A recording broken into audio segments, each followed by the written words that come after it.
Bek Vietnam Doan Van Hau remehkan pemain naturalisasi timnas Indonesia, jika bagus gabung timnas Belanda, hanya level Asia Tenggara.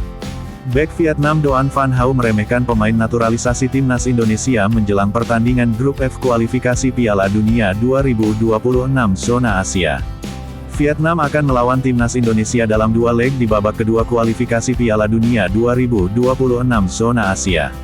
Tim besutan Philippe Troussier itu akan melawan timnas Indonesia di Stadion Utama Gelora Bung Karno, Jakarta, pada leg pertama, tanggal 21 Maret tahun 2024. Setelah itu, Vietnam menjamu timnas Indonesia di Stadion My Dinh, Hanoi, pada tanggal 26 Maret tahun 2024. Timnas Indonesia diperkuat oleh beberapa pemain naturalisasi untuk melawan Vietnam.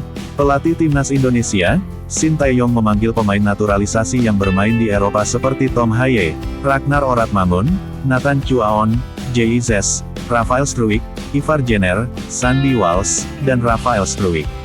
Untuk Justin Hubner akan memulai karir sepak bolanya di Asia bersama klub Jepang Cerezo Osaka dengan status pinjaman dari Wolverhampton. Sejatinya ada dua pemain naturalisasi yang dipanggil dalam daftar awal yakni Jordi Amat dan Elkan Bagot. Akan tetapi keduanya tidak masuk skuad akhir karena cedera. Doan Van Hau menilai timnas Vietnam tidak perlu inferior dengan pemain naturalisasi timnas Indonesia. Ia memandang sebelah mata kualitas pemain naturalisasi Garuda. Doan Van Hau sendiri tidak masuk timnas Vietnam karena cedera. Jika pemain-pemain itu memang bagus, mereka akan mencoba bergabung dengan tim Belanda atau negara lain yang latar belakang sepak bolanya maju di Eropa, daripada Indonesia, kata Doan Van Hau dilansir bolasport.com dari Fun Express. Pemain naturalisasi itu hanya di level Asia Tenggara, dan tim Vietnam bisa bermain sepenuhnya. Kami tinggal turun ke lapangan dan berjuang keras, ujarnya. Doan Van Hau sebelumnya juga tidak masuk dalam skuad Vietnam di Piala Asia 2023 karena masalah yang sama, cedera. Pada Piala Asia lalu, Vietnam kalah dengan skor 0-1 dari timnas Indonesia. Sementara itu, saat ini klasemen grup F dipimpin oleh Irak dengan 6 poin.